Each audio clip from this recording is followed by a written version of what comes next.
que habíamos programado para el día viernes 21 con respecto a la unidad 4 y teoría 3. Algunos detalles que hay que tener en cuenta es que esta es una clase relacionada con leptospirosis y como ya lo han visto ustedes en el seminario, lo que voy a hacer es un hincapié sobre algunas situaciones importantes relacionadas con la leptospira para fijarlo, para fijarlo. Lo otro, esta es la penúltima clase que estamos desarrollando.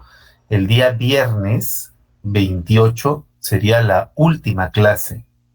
He recibido un aviso de la universidad de que ese día al parecer va a haber un concierto, ¿no? De todas maneras, la clase la vamos a dictar, pero quiero fijar bien el horario en que se va a desarrollar este concierto, porque si no también tendríamos que desarrollarlo de forma virtual. De todas maneras, a tiempo el día miércoles, el día jueves que tiene el seminario, ya fijamos bien esa situación, porque el jueves tienen el último seminario con la doctora Quiroz, ¿cierto?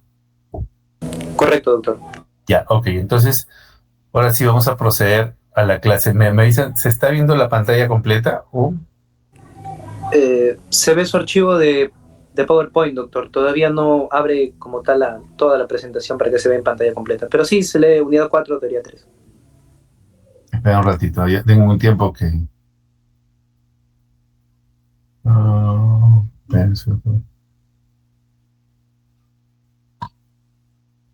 A ver, déjame ver, ahorita vamos a poner...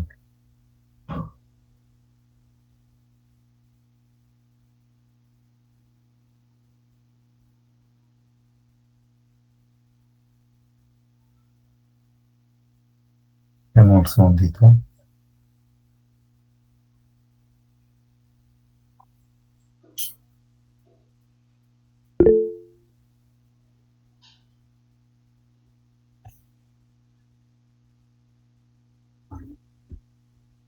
El vasito de abajo, ¿de dónde, perdóname?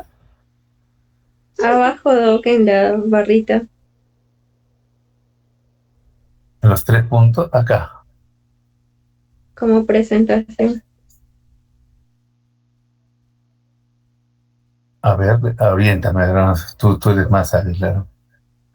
En la esquina inferior derecha. Esquina inferior derecha. ¿Controles del anfitrión, esa? Doctor, en la presentación donde dice menos 17%, más a la izquierda hay un vasito, ahí creo que es la... Parece una copa.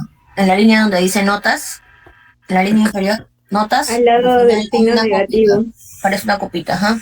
Doctor, creo que usted se encuentra todavía dentro de la página de Google Meet. Lo que tiene que hacer es abrir el PowerPoint que usted ya tiene. Ingrese a PowerPoint. Ahí. Listo. Ahora que usted está dentro de PowerPoint, la parte inferior derecha, como dijo Stephanie, ahí, correcto. Ahí. Ya está, ya se me ve bien, ¿no? ¿Ahora sí se ve? Bueno, la teoría sí se ve, doctor. Unidad 4, teoría 3, ¿no? Sí. Ya, ok. Entonces, vamos a hablar algo relacionado sobre leptospirosis. Vamos a hacer algunos alcances que no se dieron durante la práctica también. Lo primero que hay que tener en cuenta... Perdón.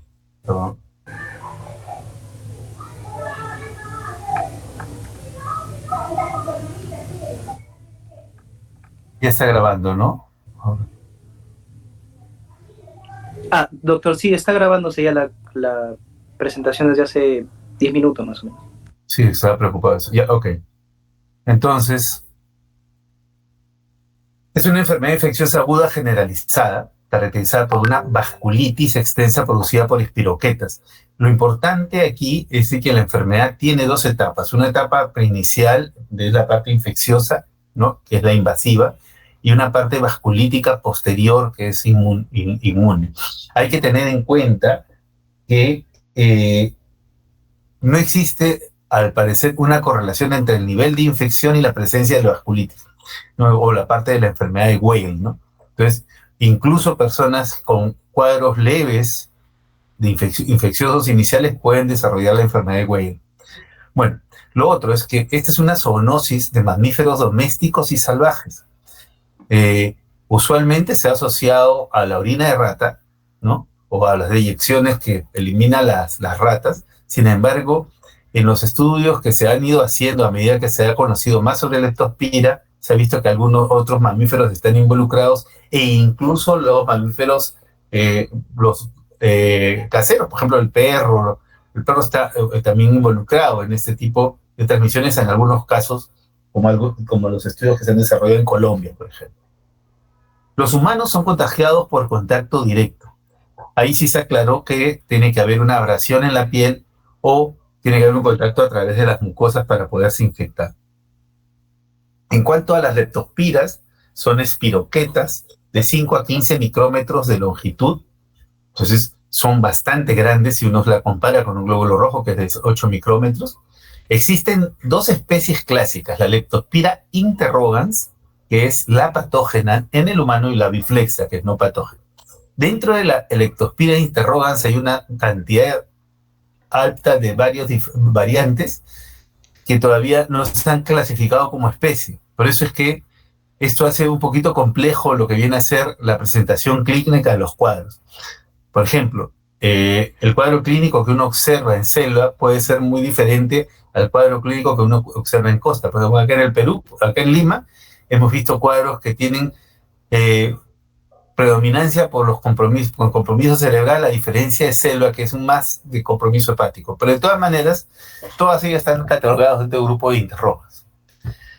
En cuanto al crecimiento, es un patógeno meramente tropical, de temperaturas cálidas, crece entre 28 a 30 grados.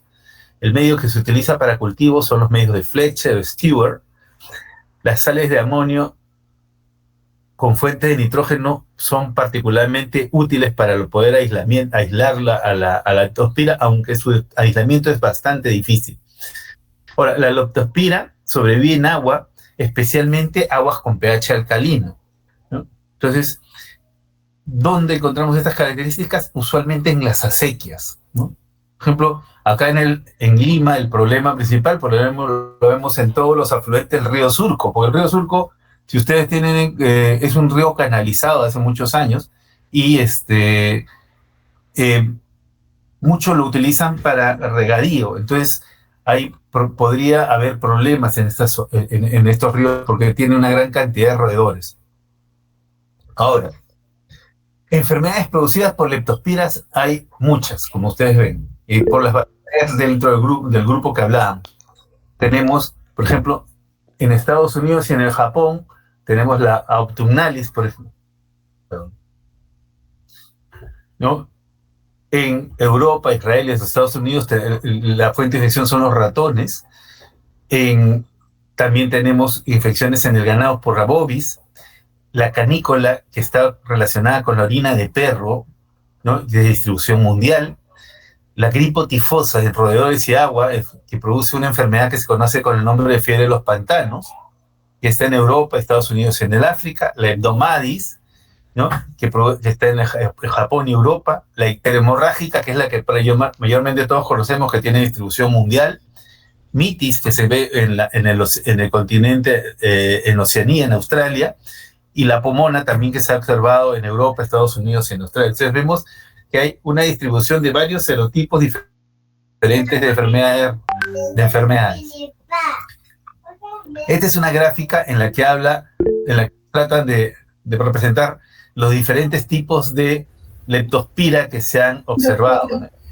Sí. Doctor, disculpe, si es que usted está... diapositivas que está doctor, se ha quedado en la diapositiva 2, disculpe. Creo que usted está ya más abajo. ¿No está avanzando? No, doctor, se ha quedado en la diapositiva número 2. Y si lo podría agrandar un poquito. Ya, ok. Ok. A ver. Así no vuelvo a compartir dos. A ver, sí, creo que está habiendo problemas. Voy a cerrar, ¿ah? Correcto, doctor.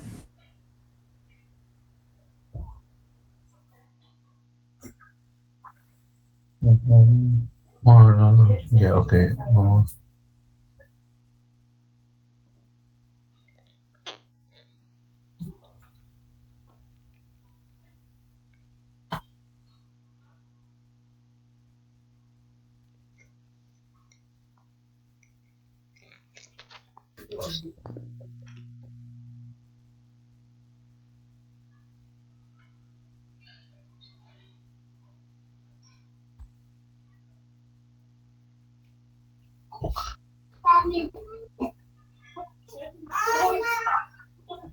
Espera un ratito, ¿eh?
¿Se observa bien? Ahora mucho mejor, doctor. Ahora, Ahora sí está mejor. Mejor, doctor. ya, ok. Entonces, a ver, habíamos hablado de croquetas, que clásicamente habían dos tipos, la Leptospiris interrogans, que era la patógena para el hombre, y la biflexa, que era no patógena. Esta crecía en condiciones aeróbicas de 28 a 30 grados, que es temperatura promedio de zonas tropicales, ¿no? Los medios que se utilizan para el crecimiento podrían ser el Fletcher o el Stuart, o medios enriquecidos con sales de amonio. Va a sobrevivir en agua, especialmente en zonas donde el pH es alcalino principalmente. ¿Esta tabla ya se puede ver? Sí, doctor, Sí. la de color amarillo. Ok. Tenemos, como le decía, varias variedades y tenemos una distribución mundial de la leptospirosis. Por ejemplo, tenemos la autumnalis, que se va a presentar en Estados Unidos, en el Japón, Balum bovis, que también se va a presentar en el hemisferio norte y también en Oceanía, la conícola, que está relacionada con la orina del perro, ¿no? Que tiene distribución mundial, la gripo tifosa, que está en Europa, Estados Unidos y en África, Hebdomadis, que está relacionada con la enfermedad de los 7 días, que está en Japón y Europa, la icterhemorragia, que está asociada con la enfermedad de Weil, que es de distribución mundial, mitis, cuya fuente, miren, son los cerdos, que está asociada con la enfermedad de ganaderos y que está de distribución en Australia, la pomona de igual manera. Entonces, vemos que la leptospira no solamente contamina roedores, sino también con otras especies de animales. En esta gráfica vemos cuál es la distribución mundial de las leptospiras. En colores están acá los diferentes serobares o serotipos que se han descrito, ¿no? La referencia la tienen ahí en el International Journal, ¿no? En el cual se habla de cómo es la distribución de la leptospira a nivel mundial. Este es un estudio interesante que se realizó acá en el Perú, en las comunidades de Chancay, en Penalvillo y Chancayillo, que se llaman los lugares, donde se trató de ver cómo era el comportamiento de los grupos que están involucrados en leptospira. Si nosotros vemos, ¿no? En cuanto a la distribución por sexo es muy parecida. Los grupos etarios es amplio, los grupos etarios, sin embargo, está muy relacionada la leptospirosis con las actividades económicas que se desarrollaban, ¿no? Por ejemplo, más eran observables en agricultores que en personas, que en estudiantes, y en menor cantidad se observaba en personas que tienen, actividades domésticas.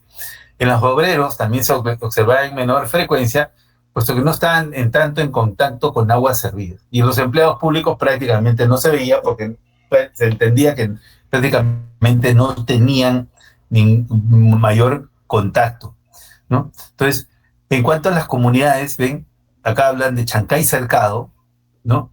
Que había cierta frecuencia elevada.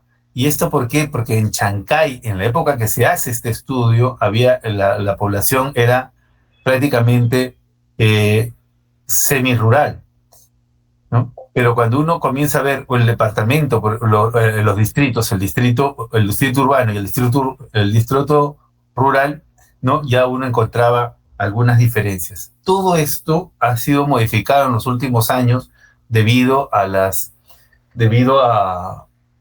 fenómenos naturales y al crecimiento demográfico de la población.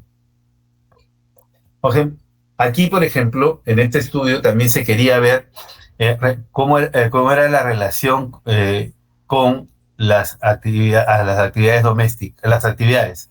Entonces nosotros vemos que, miren, principalmente el abastecimiento de agua tenía mucho que ver, ¿no? Las personas que utilizaban la red pública prácticamente no tenían riesgo, en cambio las que usaban agua de quebrado, pozo, tenían un alto riesgo de leptospirosis. Acá lo vemos, ¿no? De 3.5 del OR frente a 1. Otro grupo de riesgo no se había observado, ¿no? Ni para las personas que eliminan excretas en el campo, ni tampoco para personas que tenían, que reportaban que sus alimentos en algunos casos habían sido consumidos por roedores. Eso es lo que se observaba, se ha observado hasta hace poco. Sin embargo, todas estas situaciones han ido modificándose con los cambios, con el crecimiento demográfico. En cuanto a actividades que se realizan, miren, las personas que nadaban en el río Exequia tenían un mayor riesgo de desarrollar leptospirosis frente a las que no hacían ese tipo de práctica. Después, había un mayor riesgo en las personas que estaban en edad de trabajar frente a las que no estaban trabajando, o sea que era una enfermedad que podía considerarse laboral en algunos momentos, en algunos casos. Las personas que se dedicaban a la agricultura tenían más riesgo que las que no lo hacían, como habíamos hablado, los empleados. Después, en cuanto a lo que viene a ser otros riesgos, como es el guardar los alimentos en vivienda o el tipo de calzado que usaban, no se encontró mayor riesgo. Sin embargo, esta situación, ¿no? Este análisis que se hace en esta comunidad semirural, sí nos permitió poder tener una idea de cuáles eran los posibles factores de riesgo asociados a la enfermedad. Esta investigación debe volver a hacerse en la actualidad, puesto que ya se han presentado casos también en ciudad. Por ejemplo, en Lima se han estado presentando casos de leptospirosis. Estos son aquí la búsqueda de canes en la zona, en este estudio, para ver cuáles están relacionados con leptospirosis. Miren, ¿no? Mayor presencia había en la zona rural, Chancayillo, Peralvillo, que en la zona urbana.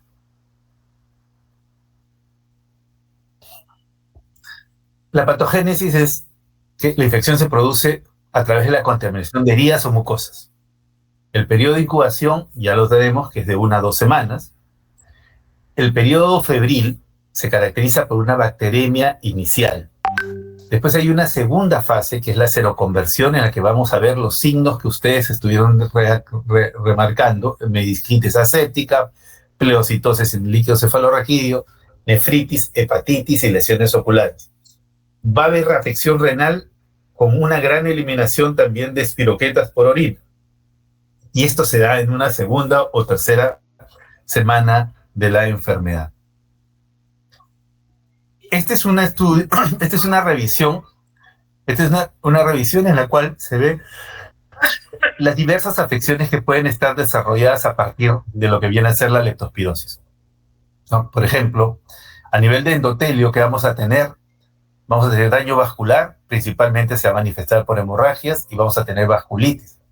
A nivel de hígado vamos a tener ictericia, pero vamos a tener una invasión de sinusoides y vamos a ver necrosis hepatocelular focal. En el ojo vamos a ver uveitis. Y miren, se ha podido detectar ADN leptospírico por reacción de cadena de pilomerasa. A nivel de músculos vamos a observar miositis. En meninges vamos a tener una meningitis linfocitaria, ¿no? Y esto es una reacción inflamatoria que se da principalmente durante la segunda semana. A nivel de pulmón vamos a tener neumonitis hemorrágica. En riñón vamos a tener compromiso del túbulo intersticio y vamos a observar insuficiencia renal. El efecto de isquemia o efecto tóxico todavía está por dilucidarse cuál es la principal afección que está relacionada con esta insuficiencia. Esto se ve algo complejo y si nosotros nos fijamos en lo que viene a ser el proceso de coagulación que está remarcado con estas flechas en plomo, ¿no?, hasta la formación de fibrina, vamos a correlacionarlo con algunos efectos relacionados con la leptospira.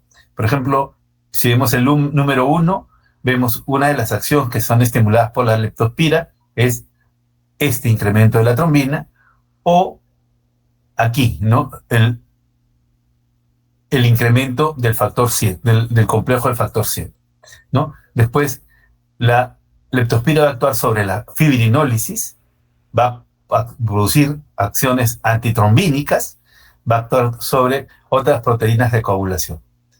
Entonces, esto es más o menos para ver cuáles son los roles que tiene la leptospira sobre lo que viene a ser la coagulación sanguínea.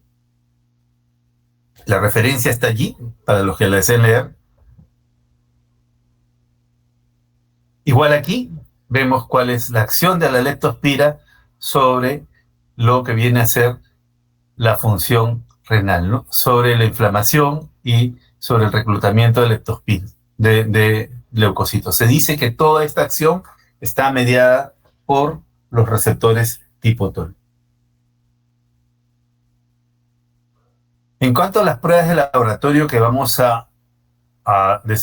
que se van a utilizar principalmente para leptospira, está el campo oscuro, como lo dijeron, el frotis por Giemsa, anticuerpos conjugados con fluoresceína o inmunohistoquímica en las muestras de biopsia, el cultivo, como les dije, en el medio semisólido de Fletcher, y principalmente es líquido cefalorraquídeo, ¿no? Es un poco complejo, pero es obtener una muestra positiva, pero es la única forma de aislamiento que se conoce efectiva para la leptospira. Otro método clásico es la inoculación de los cobayos, ¿no?, de forma intraperitoneal. Luego se sacrifica al animal y a los 8 a 14 días se podría identificar la leptospira. Estos son métodos que ya poco a poco se han ido dejando de lado, ¿no?, porque ya tenemos actualmente el PCR y podríamos evitar este tipo de acciones.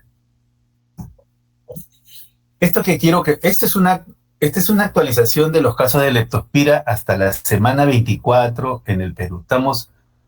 Este es el último reporte que ha dado la CDC. Quiero que vean lo peligroso de la situación. Miren, si nosotros hablamos de la época pandémica, estamos hablando del 2020, ¿no?, allí había habido un descenso de casos, y este descenso de casos podía entenderse que es por subnotificación, por un lado, pero también habría que entender que el hecho de que hayamos estado dentro de nuestros domicilios ha evitado de que uno salga al campo y se exponga a la leptospira. Entonces, por eso probablemente nosotros hemos visto un descenso en el número de casos. Sin embargo, luego de ello, ¿no?, se ha observado que los casos en los últimos años han ido en incremento. Actualmente, nosotros también vemos que en las últimas, en las primeras semanas, en las últimas semanas, o mejor dicho, las primeras semanas del 2024, hay un incremento muy marcado de casos, y esto se debe a los fenómenos naturales, ¿no?, que se han estado observando principalmente en la costa, ¿no? Acá vamos a ver, por ejemplo, hablando la tablita inferior, vamos a ver incidencia y defunciones por leptospira. Miren, la incidencia de 6 casos por 100.000 habitantes, que era de 2019, se ha incrementado prácticamente la incidencia al doble, ¿no? Entonces, si hacemos un riesgo relativo, nos vamos a dar cuenta que en los últimos años se ha duplicado la tasa, ¿no? Ahora, la mortalidad, al parecer, no se ha modificado. Al parecer lo digo, porque probablemente haya mucha subnotificación aquí, ¿no? Entonces, hay que tener en cuenta de que en los últimos 2 años lo que se ha estado hablando es más de dengue, ¿no? Y se habla de muertes por dengue, pero no se le ha puesto mucha importancia al hecho de que podía estar coexistiendo la leptospira y no nos hemos dado cuenta. Uh-huh. En cuanto a los números de casos, miremos bien por leptospira. Clásicamente Loreto ha sido el departamento que más casos de leptospira ha reportado en los últimos años. Le siguen todos los departamentos de la selva y los departamentos que tienen mayor área rural. Lima está dentro del promedio inferior, ¿no? Entonces, el promedio inferior nacional. Entonces, esta situación podría estar cambiando en los últimos años. Bueno, acá este es el reporte clásico del 2022, ¿no? Estamos viendo que los departamentos con área rural eran los principalmente involucrados siempre. 2024, acá estamos hablando de distritos donde más se presenta la leptospira, ¿no? Entonces, vamos a ver, miren que los distritos de Loreto son los más comprometidos. Ahora, si nosotros conocemos, para los que conocen la selva, vamos a hablar de Maynas, son los distritos, es la ciudad de Iquitos, básicamente, ¿no? Entonces, esto de acá, el hecho de que se hable de Iquitos como que tenga una elevada tasa, nos hace ver de que hay un mal manejo de excretas, o un mal manejo de los sistemas de agua, desagüe y alcantarillado, ¿no? Entonces eso es particularmente comprometedor.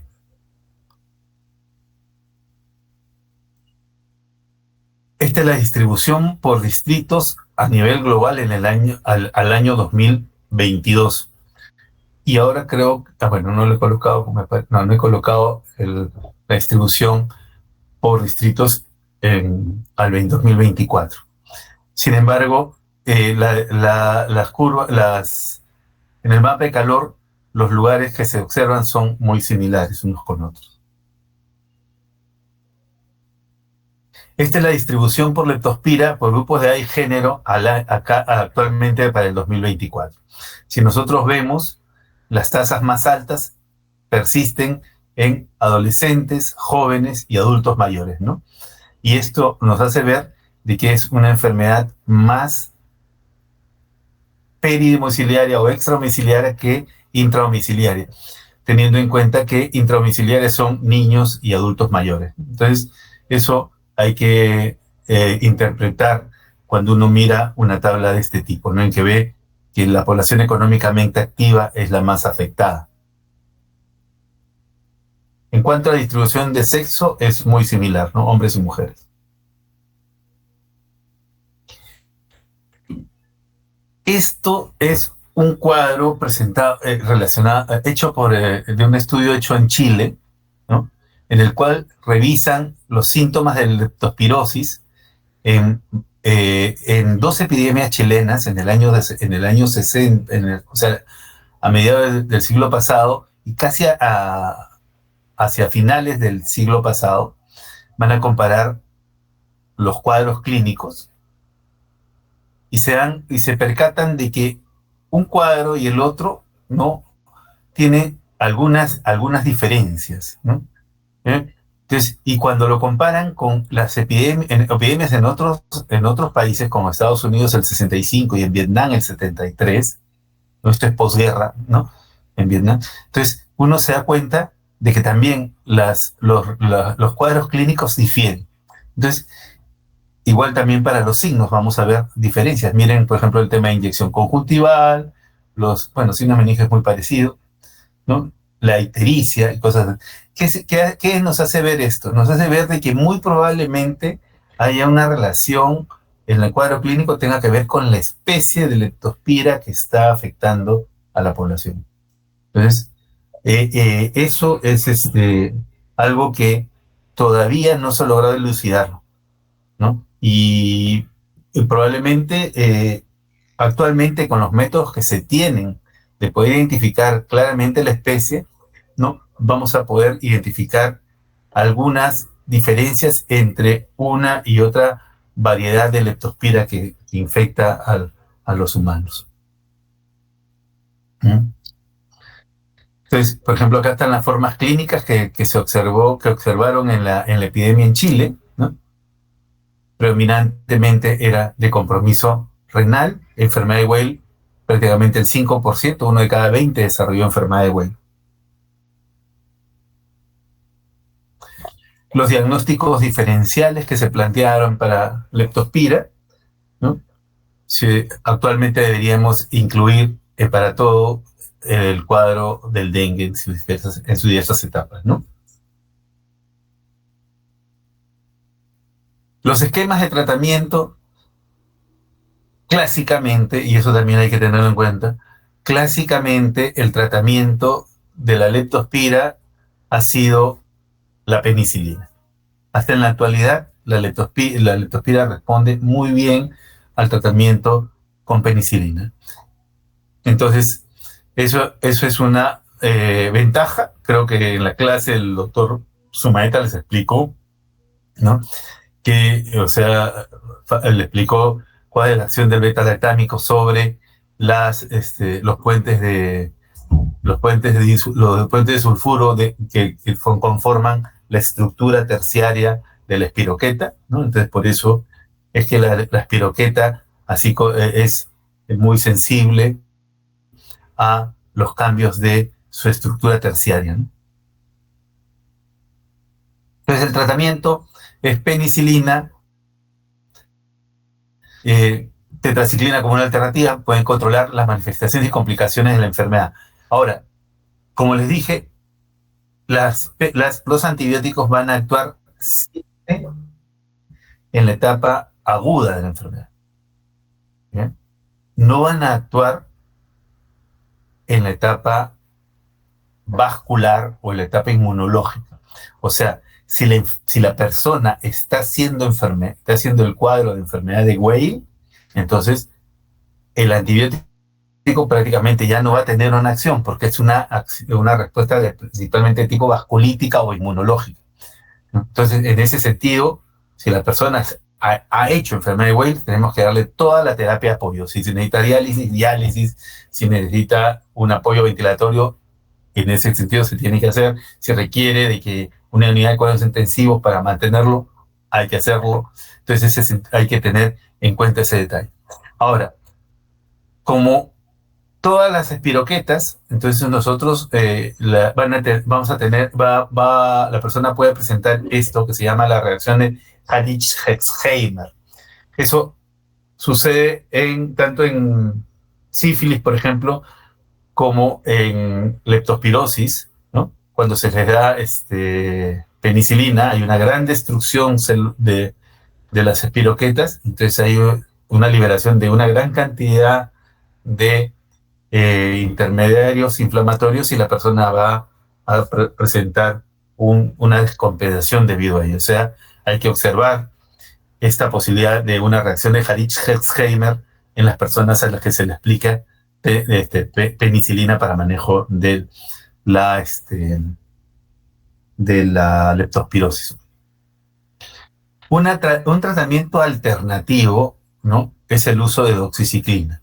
Y también en algunos casos, ¿no?, se hablaba de el utilizar doxiciclina si es que las personas van a viajar a zona endémica o se van a enfrentar a zonas endémicas. ¿Y esto por qué?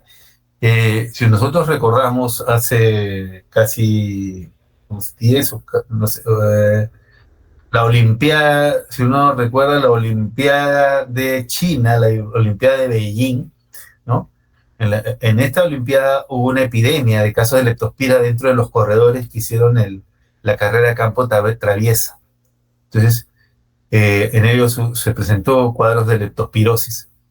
Entonces, a raíz de eso se habló de la posibilidad de utilizar prevención si es que uno va a hacer algún tipo de deporte o se va a exponer a estas zonas rurales donde puede haber leptospira, ¿no?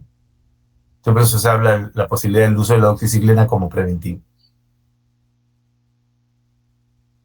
En cuanto a la enfermedad de Weil, estamos hablando que es más inmunológica y vasculítica y puede ser visto con cualquier género de leptospira, ¿no? Se dice que la interrogans es la más, o la interhemorrágica es la más frecuente, pero cualquiera de las leptospiras podrían desarrollar este tipo de compromiso. Las características que vamos a ver son falla renal, hepática, hemorragia, colapso vascular, alteración de la severa de la conciencia y muerte, como le habíamos presentado en la tablita en el momento inicial, ¿no? La ictericia puede o no estar asociada a necrosis hepatocelular. Vamos a encontrar también una elevación de las bilirrubinas que no llega a ser marcada, ¿no?, pero sí puede tener valores bastante altos. La fosfatasa alcalina puede estar moderadamente elevada y las transaminasas tampoco no se elevan de una manera marcada como se puede observar en las hepatitis virales. Algunos conceptos importantes con respecto a la enfermedad de Weil.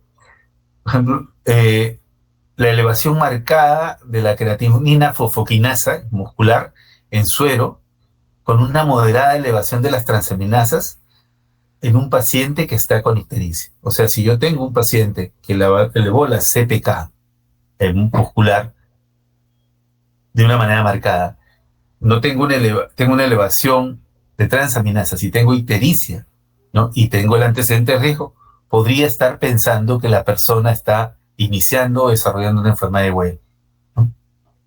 Estamos hablando de la creatinina fosfoquinasa muscular, ¿no? Hepatomegalia se va a observar en 25% de los casos. Ahora, la vasculitis va a estar correlacionada mucho con el cuadro clínico. Lo otro es, en el caso del examen de orina, el examen de orina va a verse anormal en la fase leptospidémica, o sea, hacia finales del cuadro. Después, azotemia, o sea, compromiso renal vamos a tener a partir de la segunda o tercera semana. Si hay falla renal, esta falla se da por necrosis tubular aguda. Hay que tener en cuenta eso, o sea que va a tener un gasto alto. La trombocitopenia podría verse en el 50% de los casos. O sea, ahí podríamos tener alguna